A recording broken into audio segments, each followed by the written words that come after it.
उपमुख्यमंत्री अजित पवार आज बारामती दौऱ्यावर आहेत। नेहमीप्रमाणे पहाटे 5 वाजल्यापासून त्यांच्या कामकाजाला सुरुवात झाली। दौऱ्यादरम्यान त्यांनी बारामती बस स्थानकाची पाहणी केली आहे। प्रवाशांना सुविधा मिळतात की नाही याची त्यांनी माहिती जाणून घेतली आहे।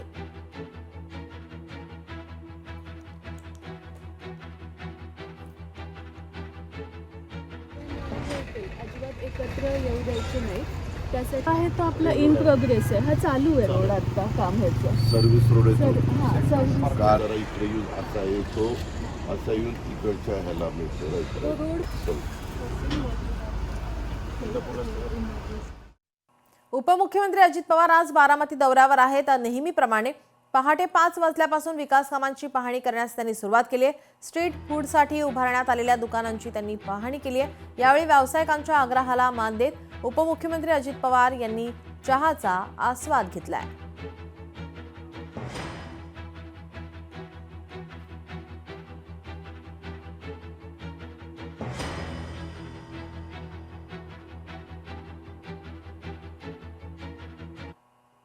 महापालिका निवडणुकीसाठी आता आपण पाहतोय राजकीय पक्ष हे कामाला लागलेले पाहायला मिळतात आणि अनेक बैठका सत्र या ठिकाणी पाहायला मिळते। पाहूयात याच संदर्भातील बातम्या।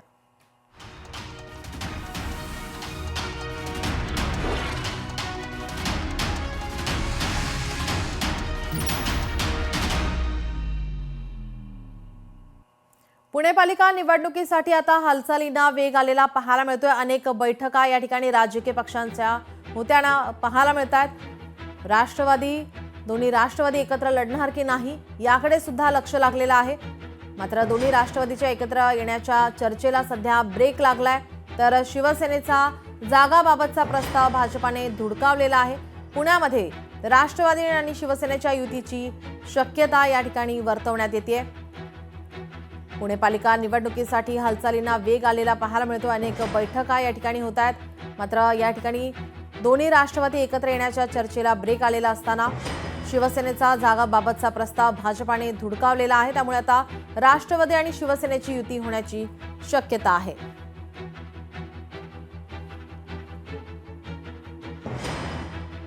पुणे पालिकेसंदर्भात अनेक बैठका सत्र पुण्यामध्ये 2 राष्ट्रवादी एकत्र येण्याच्या चर्चेला ब्रेक लागलेला आहे। गेल्या 36 तासात एकही बैठक या संदर्भात झालेली नाही। अजित पवार यांच्याकडून घड्याळ चिन्हावर लढण्याचा आग्रह, मात्र शरद पवारांच्या पक्षाचे पदाधिकारी यामुळे नाराज झाले। पिंपरी चिंचवडमध्ये मात्र एकत्र लढण्यासाठी चर्चेला जोर आलेला पाहायला मिळतोय।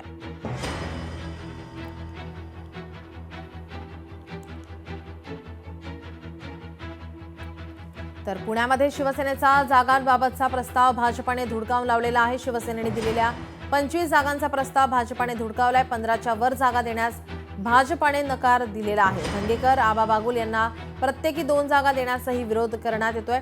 भाजपाने दिलेल्या 15 मधील 7 ते 8 ठिकाणी सेनेची ताकद कमी आहे, त्यामुळे भाजपाला नको असलेल्या जागा या भाजप शिवसेनेला देत असल्याने शिवसेनेमध्ये आता रोष व्यक्त होतोय। तर दुसरीकडे पुण्यामध्ये राष्ट्रवादी आणि शिवसेनेच्या युतीची शक्यताही वर्तवण्यात येत आहे। रात्री उशिरा अजित पवारांकडून शिवसेनेच्या एका नेत्याला फोन करण्यात आलेला आहे। आज दोन्ही पक्षातील महत्त्वाच्या व्यक्तींची भेट होण्याची शक्यता। पुण्यात अजित पवारांची राष्ट्रवादी आणि शिवसेनेची युती होण्याची शक्यता आहे।